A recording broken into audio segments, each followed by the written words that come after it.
Hey everybody, good morning. It's Tim Travels coming to you. Got a little bit of a legislation update today. I'm in, where the heck am I? I guess this is Bellevue, Michigan at a Costco getting unloaded. Well, I got a red light, so I'm hoping they're unloading me. Anyway, so if you have been following this, or maybe you haven't, there was a bill passed by the California State Legislature called AB 5. And AB 5 basically said that somebody would be prohibited from working for a company as an independent contractor if that independent contractor was not performing a function that was unrelated to a company's business. So in other words, if you are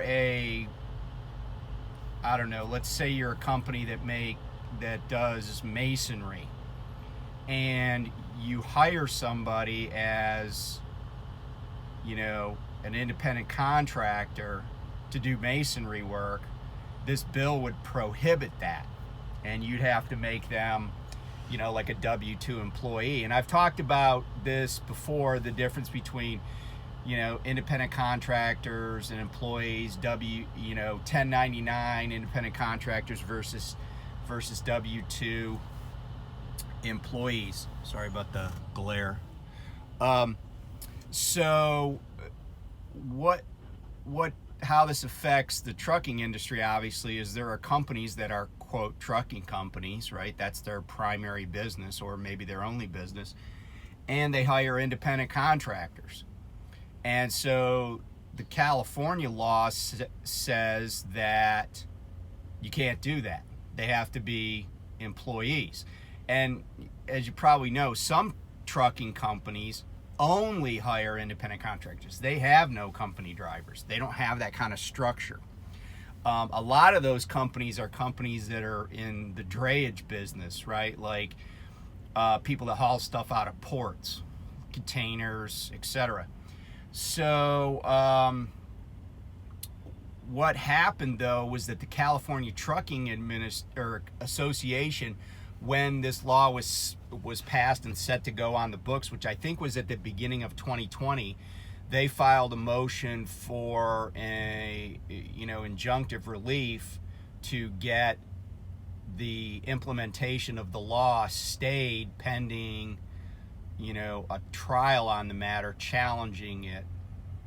And the grounds for challenging it were this legal theory called preemption, which means that the California Trucking Association was basically alleging and arguing that this law, AB 5, was preempted by a federal law.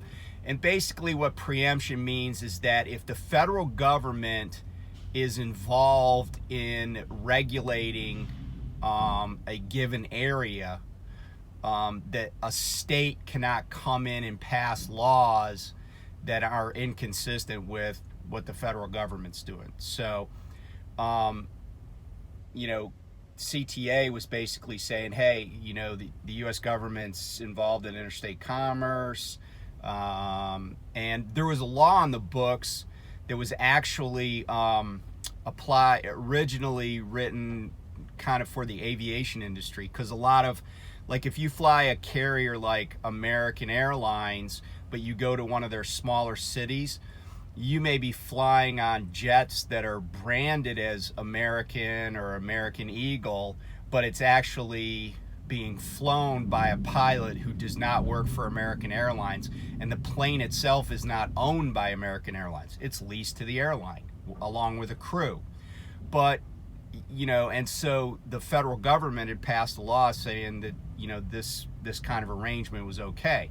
So CTA wanted it to apply to the trucking industry on the grounds that the federal government was heavily involved in this area of the law in regulating this interstate commerce. Sorry about the glare again. And that it should be preempted. So just I don't know if it was Monday or Tuesday, but the Ninth Circuit Court of Appeals, which is I'm struggling today, which is the U.S. Court of Appeals, the Federal Court of Appeals that handles California and all the West Coast, came out and said that the AB 5 is not preempted by federal law, and that it can go into effect. So what that means is that if a company is in California and they're a trucking company, they can't hire independent contractors, lease operators, owner operators to do their work. I don't know if there's going to be a workaround for it. It doesn't seem like there would be a lot of other states that want to do this. But let me just say this, and I know a lot of people have opinions about how California runs their state, but I don't live there, so I don't have a strong opinion either way, because states do what they want to do, and the voters just have to decide if that's what they want. But the trucking industry is its own worst enemy a lot of times. And I think this is kind of one of those cases. And the reason I say that is this. I can go on Craigslist, because I often do, and I see so many companies that are like clearly hiring company drivers. And again, this goes back to how much control the company exerts over somebody. But then if you read down in the ad, they say, oh yeah, we pay 70 cents a mile, and you're going to be a 1099 employee. Well, first of all, that's an oxymoron. They're not a 1099 employee. 1099 is an independent contractor. And these companies are just cheating workers. I mean, yeah, the guy takes home more money, but that's kind of short-sighted, right? He has no workman's comp. He has no unemployment if the company closes. He has nothing, okay? And, so it's one of those things where trucking companies constantly try to skirt the rules, and, they'll be like, here, you drive our truck, you go where we tell you, you shut down where, when we tell you, and you get home time when we tell you. And we'll let you know who's going to change a tire on the truck and where we want you to fuel. But, oh, you're an independent contractor. No, they're not. And honestly, this is what the California state legislature was trying to prevent. This is a worker protection measure. Now, will this hurt independent contractors who run only in California, work for California companies like those guys that are hauling containers at the ports? Yeah, it will. But what it'll do is it'll make companies do things by the book. So I suspect if a trucking company is, still wants to use independent contractors, what they're going to have to do is change kind of their description, change their business model a little bit, and become just a brokerage. And either get rid of company drivers or go to all company drivers.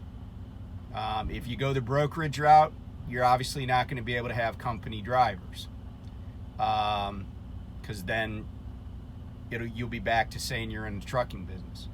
But again, a lot of this is trucking companies treating people unfairly, and people in the legislature getting involved in it.